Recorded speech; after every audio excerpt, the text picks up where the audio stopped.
let's run the audio version of Ralph's ad. We're here to thank Dr. Ralph Northam. For 18 years, Dr. Norton has been a volunteer medical director at Hospice for Children. It means a lot. My son has a rare degenerative disease. Dr. Northam has never given up. Dr. Northam took on big tobacco so we could breathe clean air in our restaurants. After my daughter was shot at Virginia Tech, Ralph listened to us and he stood up to the NRA. Ralph Northam did more than anybody to stop the Republicans' transvaginal ultrasound law. He did one of the readings at our wedding. He supported marriage equality before it was popular to do so. Long before. We're all here to thank Dr. Northam. He's a great doctor. Dr. Northam, we all just want to say thank you, and we're with you. Thank you so much. We're going to keep making progress every day, and we're not going to let Donald Trump take us backwards. Thank you, and bless you all. I love the ad up until the Donald Trump thing. You're not running against Trump. You're running for governor of Virginia. What the hell does Trump have to do with running for governor of Virginia? Other than that, I thought the ad was great. It's a nice ad. I mean, I can't see the visuals, but I think it keeps with Ralph's personality, which is helping people. Let me just say, I'll do a quick testimonial. I was representing a child in a personal injury case. This is years ago, a child that was on the Eastern Shore. And I needed someone to examine this child for a neurologic study. And Ralph did it. And it was funny because at first he didn't want to send me a bill. And I said, Ralph, I'm going to get the insurance company to pick this up. Send me a bill. I had to call him like 3 times. I mean, he wanted to do it as charity care. I said, I'm not going to let you do it because the insurance company needs to cover the service. But that's the kind of guy he is.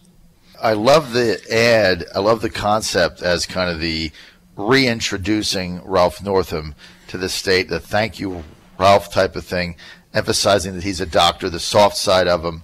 But again, Perriello's going to come after him on enthusiasm and policy.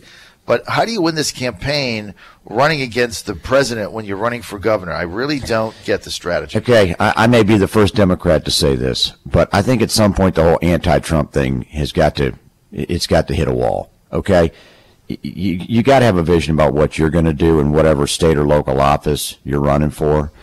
And I understand if you're upset that Trump won, or there's a policy he's promoted that you disagree with, or you think it's unconstitutional or arrogant or what have you. But you're running. You got to run your race, and you got to tell people what you stand for. And just simply saying, I'm offended by Trump, therefore I'm a candidate.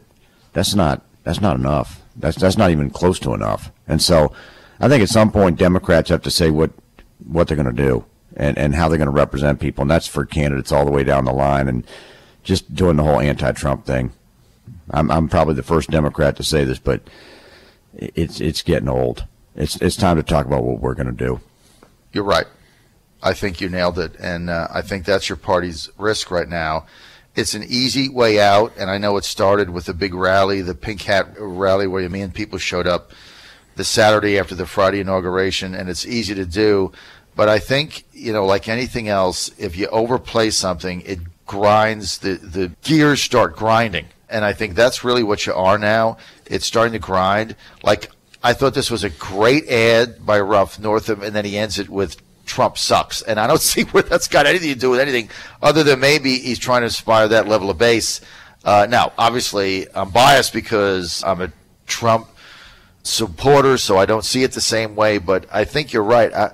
I would have rather him said, I'm going to bring jobs back to Virginia, and ended it on that note rather than, because look, if you're governor of Virginia, all the federal dollars we get, you're going to have to work with the administration in some manner. So I just think you're right. I think you got to move off it, but we'll see how it plays out.